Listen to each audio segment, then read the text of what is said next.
In the time it takes you to listen to this ad, almost 3 million gallons of water will have flowed over the deck at Niagara Falls.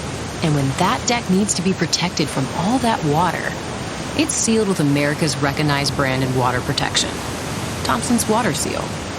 Oh look, another 100,000 gallons. Weather protected, water sealed. Thompson's Water Seal. Trust the seal. Available at a retailer near you. Hi, you're listening to the Real Work Stories podcast, and I'm your host, Benjamin. If this is your first time tuning in, thank you. And if you tuned in before, welcome back. Now, this is the podcast where I talk about all things customer service, from the customer to the corporation and everything in between. But before I get started, I got to say thank you to everyone for all your support for the podcast. Thank you for all the likes, shares, comments, downloads. I appreciate it. I only say it every episode because I mean it every episode. And if you don't already follow me on Facebook and Instagram, make sure you do so at Real Work Stories Podcast. That's where you're going to find out about topics, episode snippets, discussions, and more. And on today's episode, I want to talk about this time I came back from work, or came back to work after being on leave. But before I do that, if y'all hear my voice sounding all kinds of raspy and just all kinds of terrible, these seasons are changing and my allergies are kicking my butt like Muhammad Ali, okay? It is not pretty, people. So seasons change, and I wish they would stop. I need winter to come back. I need all this pollen to die. This is terrible. Just shout out to anybody who has to work in any kind of call center environment, especially during this whole pandemic thing going on, because people look at you like you got the Rona. Be like, no, bruh, I got sinuses. That's it. I got allergies. They be like, like, shut up. Go sit down somewhere. Anyway, so here's the thing. I took some time off work recently because I recently lost an older brother of mine. Just totally unexpected. And, just needed to take some time off work. Try to process, what has happened, figuring out how to move on, all this type of stuff, And if you've ever lost, a loved one, especially a sibling, it's a different kind of feeling, and you almost can't put it into words, really. So it's a really, really weird type of thing to have to experience. But anyway, like I said, after taking some time off work, just spending time with family, trying to process all these emotions, eventually it was time for me to go back to work. And just like other times when I've taken time off of work for other reasons, sometimes you come back to work and there's some things you got to do before you can just jump back into work. At least at my job, you don't just take significant time off and then come back and just immediately start working again. So, you come in, you sign in, and you look up, and number one, I got like 1,500 emails when I come back. So I'm like, oh man, there's so many emails. I have to read all of these. It's going to take me all day to do it. How am I ever going to get through all of these emails in one day? This might take me 2 days. That's the kind of stuff you say to your supervisor, like, oh man, all these policy updates and changes. I just got to make sure I read this and thoroughly understand, what I've missed, meeting notes and stuff. And then I get to the best part. I'm sorry, y'all. I said I got these allergies. Y'all might hear me sniffling. It's terrible. My eyes are red and puffy. It looks a mess. Anyway, so I'm going through these 1.5 million emails I got. And I see, of course, you got some mandatory trainings you got to go through before you can go back into taking these, dealing with these customers again, right? So I start working through everything, get through all my emails, get through all my trainings. Finally, it's time for me to log back in and start dealing with customers after a few weeks of not doing it.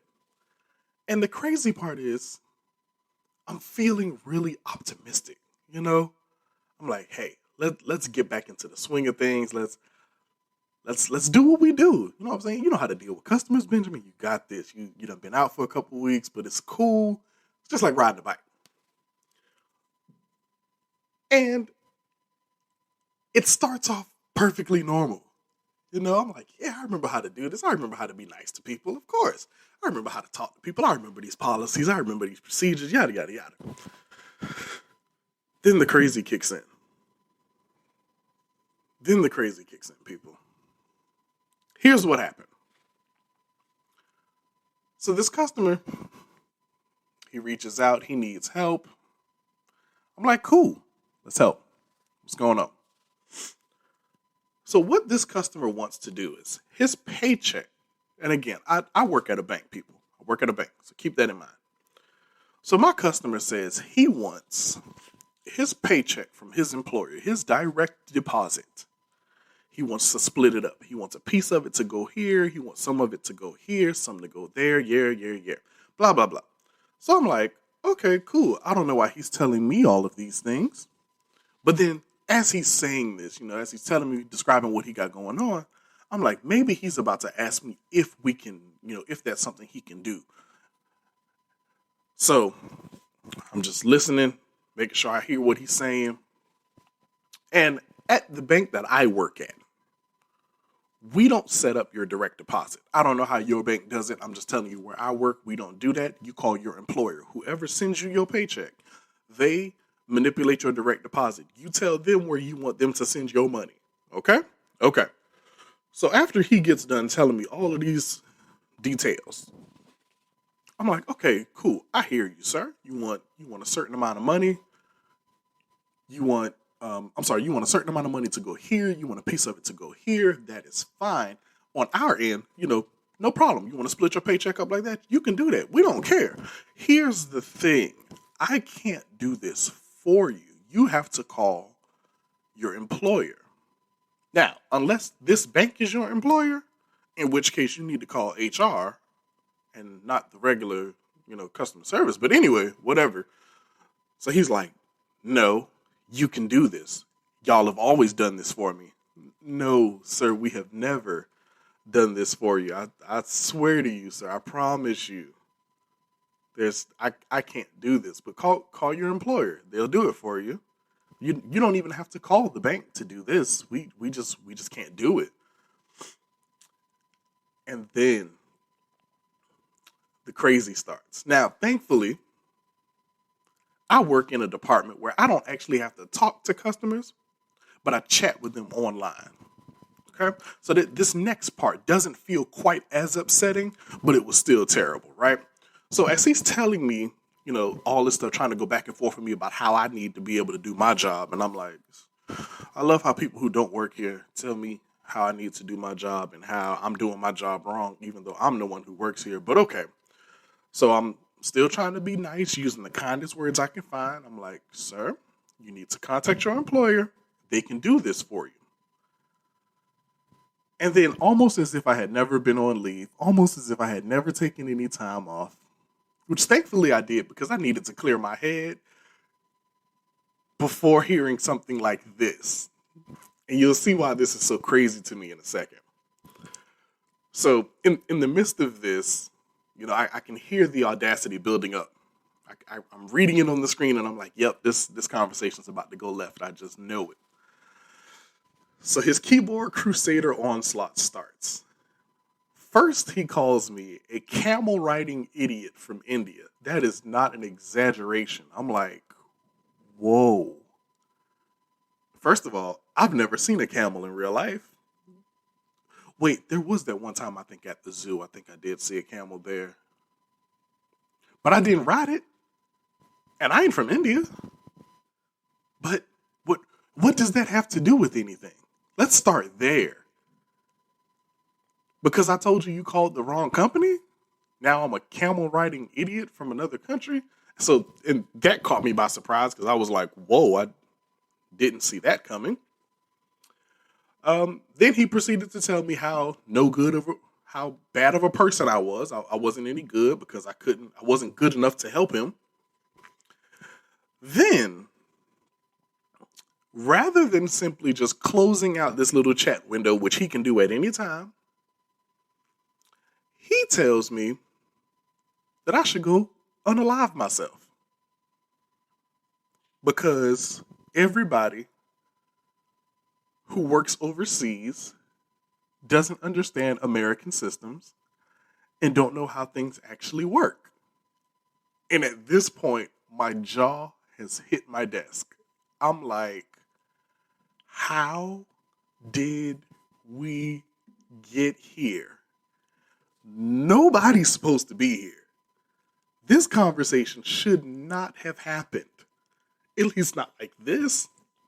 This should never have become a thing. Now, mind you, remember, I just said I'm coming off of, my brother passing, and I'm sorry, y'all, these allergies are killing me. I'm just coming off my brother passing, so I'm already in my feelings a little bit still, even having to come back at work. And then to have somebody tell me to unalive myself because you called the wrong place.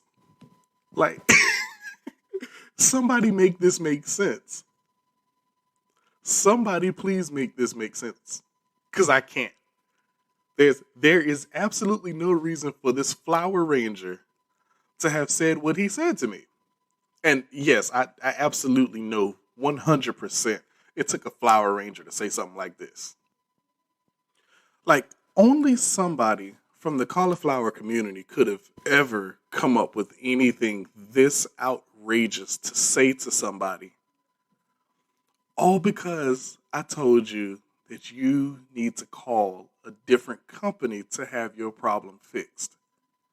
Now, somehow I have become the problem in your mind because you made, I won't even call it a bad decision. He probably picked up probably logged into his computer and was like, let me try the bank first. That is not an outrageous idea. I'm saying that you called somebody or you chatted in with somebody and was like, hey, I need help with this. That person, being me, simply said, oh, I can't do this. Nobody at this company can do this. Call somebody else. And I even told him who to call. Granted, I ain't give him the number, but that's your job. You should know the number if you work there. Call your employer. Let them handle this. They can fix it. Now, I'm somehow come on, help me understand. Like I really don't get it. I really don't understand it. Like, it really doesn't make any sense to me. Like, I wish I could really put it into words how I feel about how stupid this is that you would tell somebody to unalive themselves over something like this. Like, it didn't even have to be that big of a deal. It didn't have to go that far. You know what I'm saying?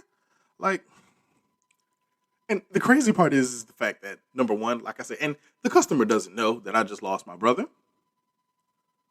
But he didn't even have to know that for him to not even try to take it this far. Like, I don't know. It hasn't happened to me in a while. And it just threw me completely for a loop. Because I still can't wrap my mind around why you would tell somebody to do that. And then, I mean, just to say the least, I don't think that personally there's any reason for you to tell somebody to do that because you don't know what that person has dealt with or is dealing with. So that's just unacceptable. That's on my top 10 list of things that should get your accounts canceled absolutely, quickly, positively, with no questions asked, no recourse. You can't appeal this. Your account is closed permanently. Goodbye. That just should be an automatic. I'm just saying. Like, it was just so far out of pocket. So far left. Like, just it was not necessary. But what can I really say? Because at the end of the day, this is just another normal day of working in customer service. And with that being said, I'm clocking out. Thanks for tuning in to another episode of the Real Work Stories podcast. Peace. This ad is almost 3 million gallons long. because it's exactly the same amount of time it takes for that much water to flow over the deck at Niagara Falls. So, how does the deck stand up to all that water? Thompson's Water Seal. Just another reason they call us America's recognized brand in water protection. Weather protected, water sealed. Thompson's Water Seal. Trust the seal. Available at a retailer near you.